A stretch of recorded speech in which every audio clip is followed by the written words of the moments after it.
Hello student, এই ভিডিওতে আমরা নবম শ্রেণী প্রান্তিক প্রকাশনী পরিবেশ ও তার সম্পদ এই অধ্যায়টির অনুশীলনীর প্রশ্ন উত্তর নিয়ে আলোচনা করব। বহু বিকল্প ভিত্তিক প্রশ্ন এমসিকিউ। প্রতিটি প্রশ্নের সঠিক উত্তর নির্বাচন করে তার ক্রমিক সংখ্যা সহ বাক্যটি সম্পূর্ণ করে লেখো। কোশ্চেন নাম্বার 1, জীবের বসবাস রীতি সম্পর্কিত বিজ্ঞান। Answer D, ecology. নেক্সট, একটি ধনাত্মক ঋণাত্মক প্লাস মাইনাস আন্তঃক্রিয়া হলো। অ্যান্সার ডি, শিকার জীবিতা। নেক্সট, বাস্তুতন্ত্রে শক্তি প্রবাহ সর্বদা। অ্যান্সার এ, একমুখী। নেক্সট, ইকোসিস্টেম শব্দটির প্রবর্তক হলেন। Answer C, Tansley. নেক্সট, জন্মহার বাড়লে পপুলেশন ঘনত্ব।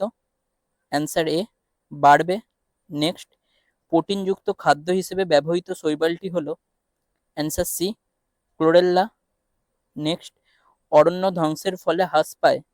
অ্যান্সার এ, বৃষ্টিপাত।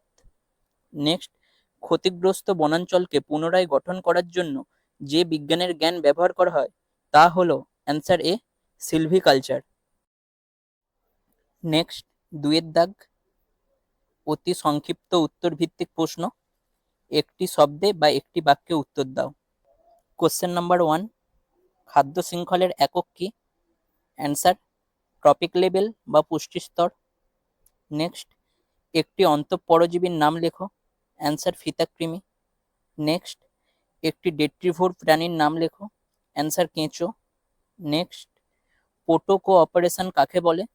যখন দুটি ভিন্ন প্রজাতি পৃথক পৃথকভাবে অবস্থান করে কিন্তু একে অপরের সান্নিধ্যে পরস্পর উপকৃত হয় তখন তাকে পোটো কোঅপারেশন বলে। এটি এক প্রকার ধনাত্মক ধনাত্মক অর্থাৎ প্লাস প্লাস আন্তঃক্রিয়া। নেক্সট, উজ্জ্বল আলোকপ্রেমী উদ্ভিদদের কি বলে?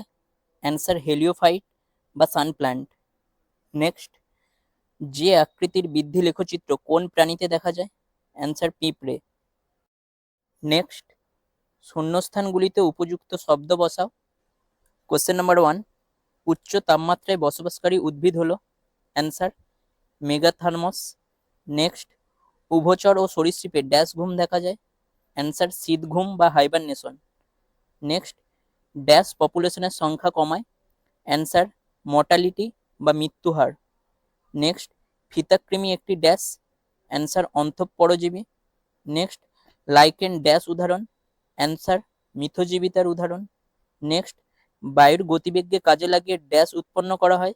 অ্যান্সার, বায়ু শক্তি। নেক্সট, সত্য বা মিথ্যা নির্ধারণ করো। কোশ্চেন নাম্বার 1, খাদ্য শৃঙ্খলের সাংগঠনিক একক হলো পুষ্টি স্তর। অ্যান্সার, সত্য।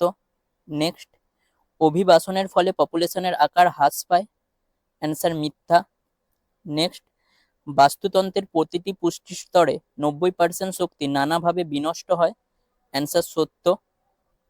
নেক্সট, স্পাইরুলিনা হলো বিকল্প খাদ্যের উৎস। অ্যান্সার, সত্য।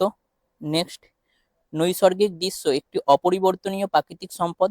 অ্যান্সার, সত্য। নেক্সট, বাম স্তম্ভ ও ডান স্তম্ভ মিলিয়ে উভয় স্তম্ভের ক্রমিক সংখ্যা সহ সঠিক জোড়াটি পুনরায় লেখো। বাম স্তম্ভ, ডান স্তম্ভ। 1, জল সংকট। অ্যান্সার, আর্সেনিক দূষণ। নেক্সট, বিকল্প খাদ্য। Answer, mushroom. Next, deforestation. Answer, ভূমিক্ষয়। নেক্সট, 10% সূত্র।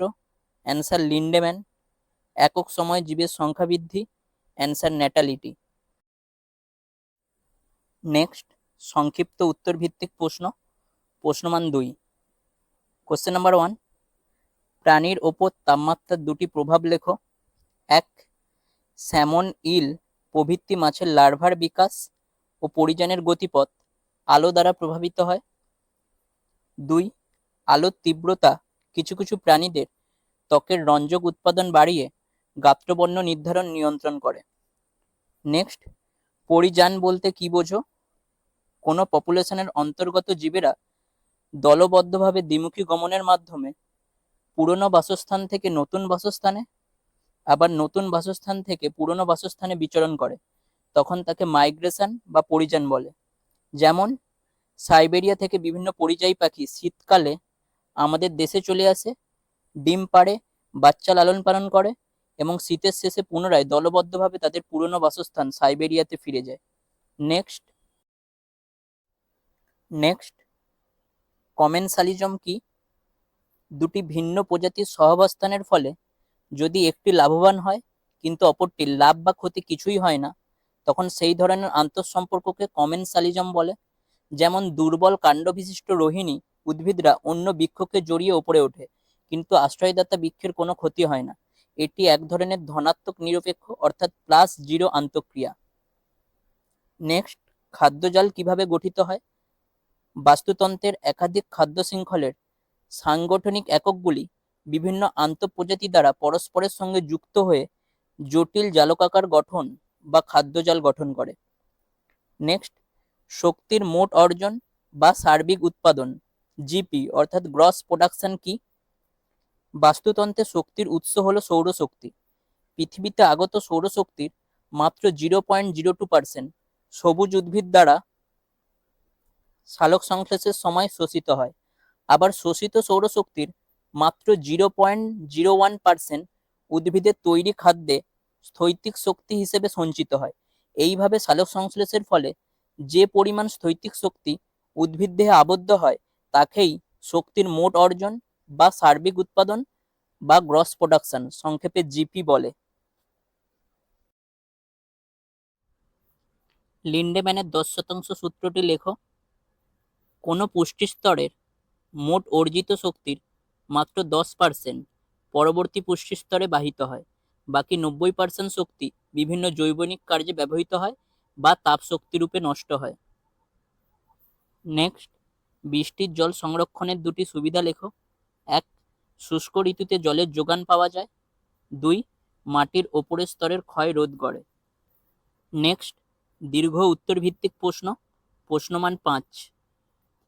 কোশ্চেন নাম্বার 1, জীব কিভাবে আলো ও তাপমাত্রা দ্বারা প্রভাবিত হয় তা সংক্ষেপে লেখো। 1, উদ্ভিদের ওপর আলোর প্রভাব। উদ্ভিদের বিস্তার আলো দ্বারা বিশেষভাবে প্রভাবিত হয়।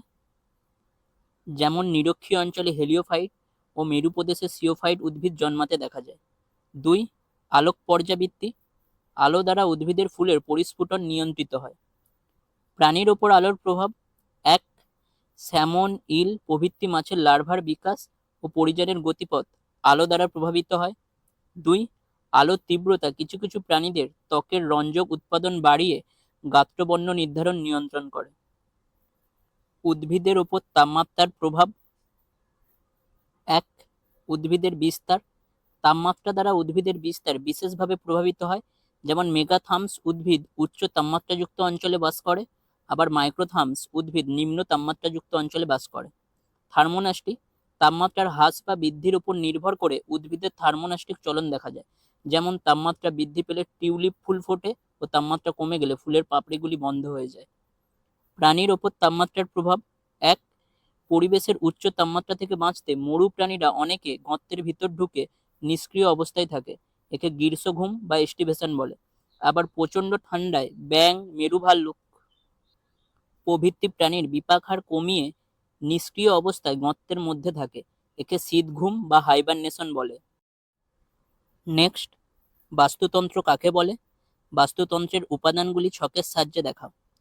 কোনো একটি নির্দিষ্ট অঞ্চলে বসবাসকারী জীব সম্প্রদায় ও তার পারিপার্শ্বিক পরিবেশের অজীবজ বা জড়জ উপাদানগুলির মধ্যে প্রতিনিয়ত আন্তঃক্রিয়া বা বিনিময়ের ফলে যে গতিশীল তন্ত্র গড়ে ওঠে তাকে বাস্তুতন্ত্র বা ইকোসিস্টেম বলে। নেক্সট, বাস্তুতন্ত্রের উপাদান বা শর্তাবলী। বাস্তুতন্ত্রের উপাদান অজীবীজ আর জীবজ। অজীবীয় শর্তাবলী আলো, তাপ, জল, বায়ুমণ্ডল, ভূপ্রাকৃতিক গঠন। জীবজ শর্তাবলী স্বভোজী ও পরভোজী। পরভোজীর ভাগগুলি হলো খাদক, বিয়োজক ও রূপান্তরক। নেক্সট, বাস্তুতন্ত্রে শক্তি প্রবাহ বলতে কি বোঝো? বাস্তুতন্ত্রে শক্তি প্রবাহের পর্যায়গুলি আলোচনা করো। শক্তি প্রবাহ হলো বাস্তুতন্ত্রে উৎপাদক দ্বারা আবদ্ধ রূপান্তরিত সৌরশক্তির খাদ্যস্থ স্থৈতিক শক্তি হিসেবে উৎপাদক থেকে ক্রম পর্যায়ে খাদ্য খাদক সম্পর্কিত বিভিন্ন প্রাণী গোষ্ঠীর মধ্যে ধারাবাহিক একমুখী প্রবাহ। শক্তি প্রবাহের পর্যায়সমূহ। বাস্তুতন্ত্রে শক্তি প্রবাহ নিম্নলিখিত 3টি পর্যায়ে সম্পন্ন হয়, যথা এ শক্তির অর্জন। বাস্তুতন্ত্রে সব শক্তির উৎস হলো সৌরশক্তি। পৃথিবীতে আগত সৌরশক্তির মাত্র 0.02% সবুজ উদ্ভিদ দ্বারা সালোক সংশ্লেষের সময় শোষিত হয়। আবার শোষিত সৌরশক্তির মাত্র 0.01% উদ্ভিদের তৈরি খাদ্যে স্থৈতিক শক্তি হিসাবে সঞ্চিত হয়। এইভাবে সালোক সংশ্লেষের ফলে যে পরিমাণ স্থৈতিক শক্তি উদ্ভিদে আবদ্ধ হয় তাকেই শক্তির মোট অর্জন বা সার্বিক উৎপাদন বা গ্রস প্রোডাকশন বলে। বি শক্তির ব্যবহার। উদ্ভিদ উৎপাদিত মোট শক্তির কিছুটা তার বিভিন্ন শারীরবৃত্তীয় কার্যের জন্য শ্বসন শক্তিরূপে ব্যয় করে। অবশিষ্ট শক্তি উদ্ভিদে সঞ্চিত থাকে। একে প্রকৃত উৎপাদন বা নেট প্রোডাকশন বলে। এইভাবে বাস্তুতন্ত্রের প্রতিটি খাদ্য স্তরে শক্তির ব্যবহার ও অর্জন চলতে থাকে। ফলে প্রত্যেকটি ক্রমিক খাদ্য স্তরের মোট শক্তি এবং অবশিষ্ট শক্তির পরিমাণ ক্রমশ কমতে থাকে। সি শক্তির স্থানান্তরণ। কোনো খাদকের প্রকৃত অর্জিত শক্তির কিছু অংশ পরবর্তী পুষ্টিস্তরে স্থানান্তরিত হয়। এইভাবে শক্তি প্রাথমিক খাদক থেকে গৌণ খাদকে এবং গৌণ খাদক থেকে প্রগৌণ খাদকে একমুখী ক্রমহ্রাসমান মাত্রায় স্থানান্তরিত হয়। নেক্সট, বনজ সম্পদের দুটি গুরুত্ব উল্লেখ করো। বৃষ্টির জল সংরক্ষণের পদ্ধতিগুলো উল্লেখ করো। বনজ সম্পদের গুরুত্ব। জল সংরক্ষণ। 1.